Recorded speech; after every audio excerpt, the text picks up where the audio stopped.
हमारी पृथ्वी सौरमंडल की सदस्य है। हमारा सौरमंडल हमारे ब्रह्मांड का एक मामूली सा हिस्सा है। ये ब्रह्मांड पृथ्वी से दिखने वाली आकाशगंगा का एक हिस्सा है। बचपन से लेकर आज तक हम विज्ञान, पृथ्वी, आकाश, चांद, सूरज और दूसरे तारों के बारे में यही किस्से सुनते रहे हैं। वैज्ञानिक ये मानते हैं कि दुनिया में सिर्फ हम ही नहीं, बहुत से ब्रह्मांड हैं। क्योंकि आकाश अनंत है, इसका कोई और छोर नहीं। न हमने इसको पूरा देखा है, न जाना है, न समझा है। तो आखिर ये कैसे कह सकते हैं कि हमारे जैसे कई ब्रह्मांड हैं? असल में ये ख्याल सदियों पुराना है कि हमारे ब्रह्मांड जैसे दूसरे ब्रह्मांड हैं। सबसे पहले 16वीं सदी में कोपर्निकस ने ये कहा था कि पृथ्वी ब्रह्मांड के केंद्र में नहीं। कुछ दशक बाद दूसरे यूरोपीय खगोलविद गैलीलियो ने अपनी दूरबीन से देखा कि सितारों से आगे भी सितारे हैं। 16वीं सदी के आखिर तक आते आते इटली के मनोवैज्ञानिक गियोर्डानो ब्रूनो ने पक के तौर पर कहना शुरू कर दिया था कि आकाश अनंत है और हमारी जैसी दूसरी कई दुनिया इसमें बसती है। 16वीं सदी से 18वीं सदी तक आते आते दूसरे ब्रह्मांड के ख्याल ने इंसान के दिल में पुख्ता तौर पर जगह बना ली थी। 20वीं सदी में आयरलैंड के एडमंड फोनिया ने ऐलान कर दिया कि आकाशगंगा में बहुत से ब्रह्मांड बसते हैं। अब वैज्ञानिकों के इतने विचार हैं कि मसला हल होने के बजाय और मुश्किल हो जाता है। तस्वीर साफ होने के बजाय और धुंधली हो जाती है। असल में हमारे अलावा दूसरे ब्रह्मांड हैं, इसका पता लगाना मुमकिन ही नहीं, क्योंकि इन्हें हम देख ही नहीं सकते। वहां तक पहुंचना तो खैर असंभव है। हमारा ब्रह्मांड केवल 138 करोड़ साल पुराना है, तो बाकी के ब्रह्मांड अगर हैं तो वो इतने प्रकाश वर्ष से ज्यादा दूरी पर हैं। इतने दूर कि वहां रोशनी नहीं पहुंच सकती।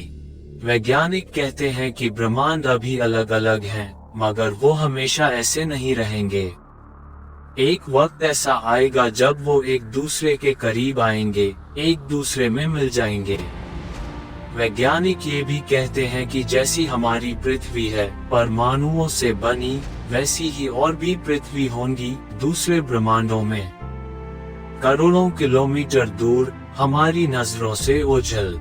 ऐसा है तो जैसे हम आज दूसरे ब्रह्मांडों, धरतियों के बारे में बात कर रहे हैं, ठीक उसी तरह कहीं दूर ऐसी ही बातें हो रही होंगी।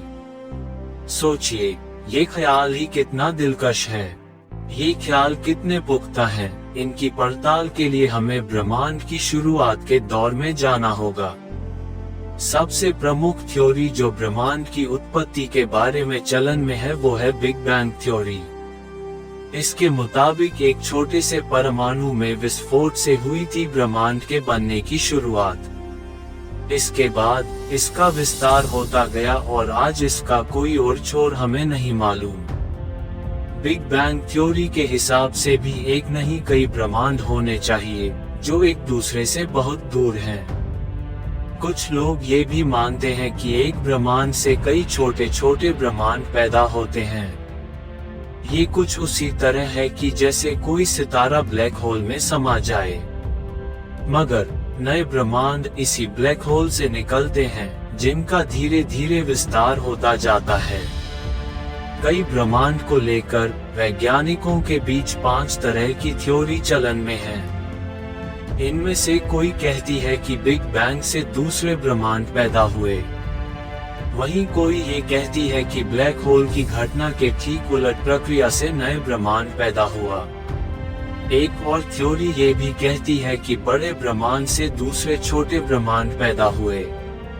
मुश्किल ये है कि इनमें से किसी को भी सच की कसौटी पर कसा नहीं जा सकता, क्योंकि दूसरे ब्रह्मांड अगर हैं भी तो हमारी पृथ्वी से इतनी दूर कि उनकी मौजूदगी की सच्चाई परखी नहीं जा सकती।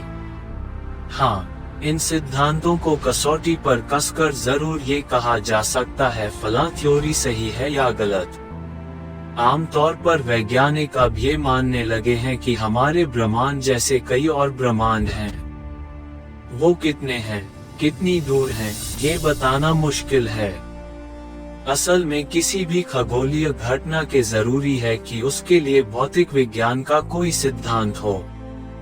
भौतिकी के कई सिद्धांत जो पृथ्वी पर लागू होते हैं वो किसी और ब्रह्मांड में लागू होंगे, ये जरूरी नहीं है।